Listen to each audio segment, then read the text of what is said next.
Hello and welcome to myfinancesteacher.org. This video is first released on the 9th of April to gold members at myfinancesteacher.org, and this might become public for the viewers on YouTube several days later. If you want to get these updates in time, make sure you subscribe for gold membership at myfinancesteacher.org. In this video, I'm going to talk about S&P 500.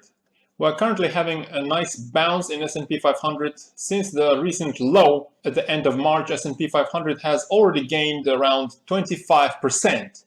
And the reason for the bounce, even though the economic situation is still terrible, the unemployment rate is through the roof, is because I think at the end of March, S&P 500 was too oversold and it was time for some sort of a bounce. We saw positive RSI divergence on S&P 500 where the lower prices were not confirmed by RSI. Even in the midst of this terrible economic situation, with the whole economy basically being shut down, one would still expect this sort of a bounce as the markets are forward-looking, and with all the bad news unleashed onto the world, any sort of improvement, any glimmer of hope on, for example, declining number of cases or declining death rates for the virus would usually be taken very positively by the market. But that's only when the markets are extremely oversold, which we aren't at the moment anymore. However, during extreme oversold levels, markets do bounce, and a similar thing happened even in the midst of the financial crisis in 2008-2009.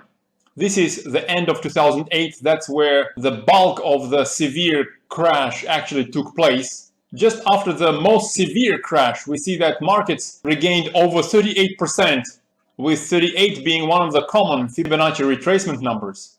Comparing to Bollinger Bands, we see that after poking a lot of times through the lower range of the Bollinger Bands, prices tried to reach for the top of the Bollinger Bands and nearly did it. What we see now in 2020 is somewhat of a similar situation. The bounce so far has even surpassed 38% retracement, and it's pretty close to 50% retracement. S&P 500 has nearly reached the top of the Bollinger Bands, so we might be coming close to the end of this bounce out of oversold conditions because, as I mentioned previously, the economy is still in the toilet. Going back to oversold conditions, over here on the 10th of October 2008, S&P was 36% below its 200-day moving average, and the bounce reduced that distance from the 200-day moving average down to about 21%. Recently, at the end of March, S&P was nearly 28% below 200-day moving average, and the bounce has already brought us only 9% below that 200-day moving average. So I want to repeat, caution is now advised, although personally I am still holding that S&P position in SPY that I've mentioned about before. The reason I'm holding it is because of some interesting technical details. I think there is a chance that S&P retests that recent low at the end of February, close to about 2850. And whether that happens or not, I personally am trying to keep my stop losses pretty tight. Looking at cycle duration, this bounce so far has only been going on for 16 days.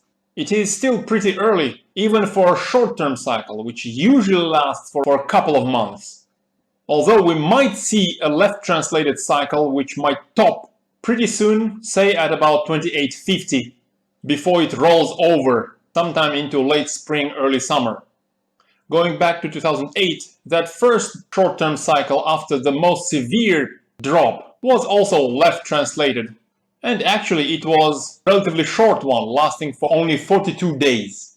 So whether history repeats or rhymes, in either case, caution is advised in the form of tight stop losses, but we also want to take advantage of oversold conditions.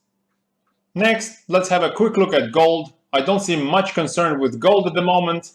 The ongoing short-term daily cycle has only been going on for about 20 days. That's ignoring that week that took place on the 16th of March. And even counting the ongoing cycle from that long week still gives us only 24 days within the ongoing daily cycle. After the first bounce out of these oversold conditions, I don't expect a decline into the short-term cycle low to be severe. and I don't think the chances are high that we have topped recently on the 4th of April at 1673. Over the next week or two, we might actually test the upper range of the Bollinger Bands before we head into the short-term low. An interesting pattern pointed out to me by one of the gold members at myfinancesteacher.org is this inverse head and shoulders, where the pattern starts somewhere at the end of February. And if we continue over the next week or so to reach the neckline at about 1690, that will give us the height of the head and shoulders formation of, say, about $200 roughly. And projecting $200 from that neckline, which would be a standard target for inverse head and shoulders, would give us a price nearly reaching 1900. How amazing would that be? I'm not really sure if that's going to happen during this intermediate cycle. I think it's more likely that during this cycle we top somewhere at about 1800, that's a round number possible resistance at 1800, before we drop into the declining phase. Personally, I think there will be a chance to reach the all-time high just above 1900, possibly in the next intermediate cycle. That is why in some of my comments on YouTube I have previously mentioned that it will possibly take us a couple of years before we break those all-time highs. But however long it does take, I am confident we are going to see gold price above $2,000 in the next few years. After all, look at this chart of money supply.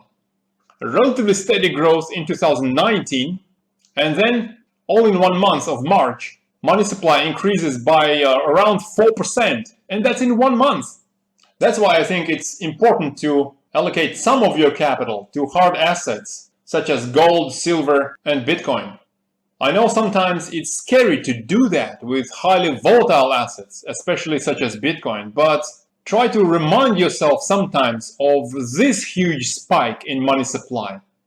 It is risky to invest into highly volatile assets, but it's also risky to keep your money in the bank. The value of that money is dropping all the time. So that's my view on the stock market and gold. Let me know what you think. I'm very curious of your opinion. I wish you a nice day and good luck in your trades.